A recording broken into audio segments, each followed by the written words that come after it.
ഏവർക്കും സ്നേഹവന്ദനം. ആകാശം ഭൂമിക്ക് വേണ്ടി ഉയർന്നിരിക്കുന്നത് പോലെ അവൻ്റെ വേണ്ട ഭക്തന്മാരോട് വലുതായിരിക്കും. ഉദയം അസ്തമയത്തോട് അകന്നിരിക്കുന്ന പോലെ നമ്മുടെ ലംഘനങ്ങളെ അവൻ നിന്ന് അകറ്റിയിരിക്കും. ഒന്ന് അവൻ്റെ ദയ. പൈസതവും ദയ എല്ലാ മനുഷ്യർക്കും ദയുണ്ട്. പക്ഷെ അത് വ്യത്യസ്തമായ തരത്തിലാണ് ദയ കാണിക്കുന്നത്. നാം ദയ കാണിക്കുന്നത് നാം സാഹചര്യങ്ങൾക്ക് അനുസൃതമായിട്ടാണ് മിക്കപ്പോഴും അത് കാണുന്നത്. എന്നാൽ ദയയ്ക്ക് അർഹരായിട്ടുള്ളവരിൽ നിന്ന് അവർക്ക് ആ ദയ മിക്കവാറും കൊടുക്കാറില്ല. പക്ഷെ ഇവിടെ ദൈവത്തിന്റെ വചനം പറയുന്നത് ആകാശം ഭൂമിക്കുന്നത് ഉയർന്നിരിക്കുന്ന പോലെ അതിൻ്റെ ഭക്തന്മാരോട് ഉയർന്നിരിക്കും.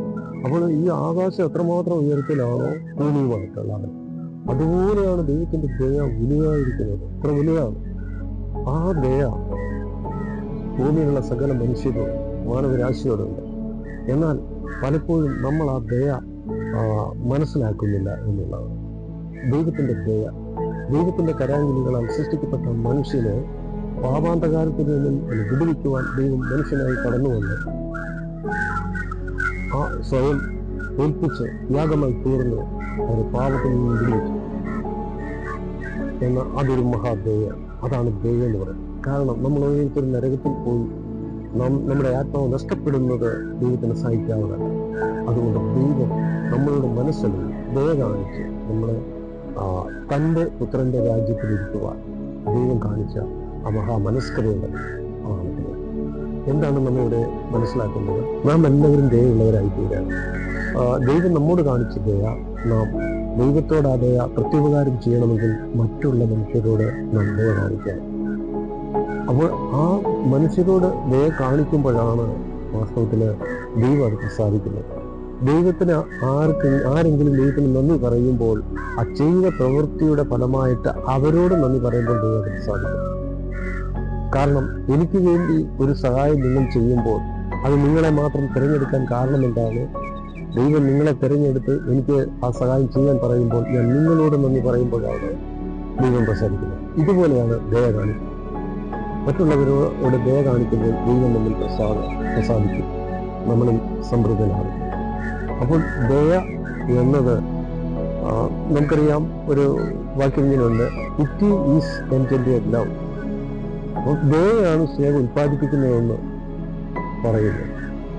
അപ്പോൾ ദയയ്ക്ക് എത്രമാത്രം വിലയുണ്ട് എന്നുള്ളത് നാം അനുഭവിക്കുന്നത്. നമ്മൾ തെറ്റ് ചെയ്യുമ്പോൾ, ഒരിക്കലും കണ്ടിട്ടില്ലാത്തൊരു മനുഷ്യരോട് നമ്മൾ ഒരു തെറ്റ് ചെയ്യുമ്പോൾ ആ മനുഷ്യൻ നമ്മോട് ക്ഷമിക്കുമ്പോൾ അല്ല ദയ കാണിക്കുമ്പോൾ എത്രമാത്രം കൃത്യത ആ മനുഷ്യനോട് നമുക്കുണ്ടാവും. ഇതുപോലെയാണ് മറ്റുള്ളവരോട് നാം ദയ കാണിക്കുമ്പോൾ അവരിൽ നിന്ന് ലഭിക്കുന്ന ആ പ്രതികരണവും അതിനപ്പുറമായി ദൈവം നമ്മോട് നമ്മെ സ്നേഹിക്കുകയും ചെയ്യുന്നത്.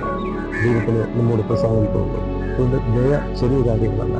എല്ലാവരോടും നാം ദയ കാണിക്കണം. ഏത് വിഷയങ്ങൾ വരട്ടെ, ഏത് പ്രതിസന്ധികൾ വരട്ടെ, പ്രതികൂലങ്ങൾ ഏത് വരട്ടെ, അതിനപ്പുറമായിട്ടുള്ള ഒരു ദയ നമുക്കുണ്ടെങ്കിൽ നാമാണ് ദൈവത്തിൻ്റെ പുത്രന്മാർ, നമ്മളാണ് ദൈവത്തിൻ്റെ മക്കൾ എന്ന് പ്രസ്താവിക്കുക. അതുകൊണ്ട് നമുക്കെല്ലാവർക്കും പരസ്പരം ദയ കാണിക്കാം. ദയ, നിങ്ങളോട് ഞാൻ ദയ കാണിക്കുമ്പോൾ, നിങ്ങൾ എന്നോട് ദയ കാണിക്കുമ്പോൾ നമ്മൾ ഒരുമിച്ച് മറ്റൊരാൾക്ക് ദയ കാണിക്കാം.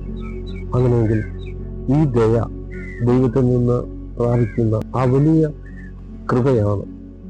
കൃപയാണ് ഈ എന്നത്. അതുകൊണ്ട് നമുക്കെല്ലാവർക്കും മറ്റുള്ളവരെ ദയയോടെ കാണാം, അവരുടെ ദയ കാണിക്കാം. ഇന്നു മുതൽ നമുക്കും ദയാളിയായി തീരാം. ദൈവം സഹായിക്കും.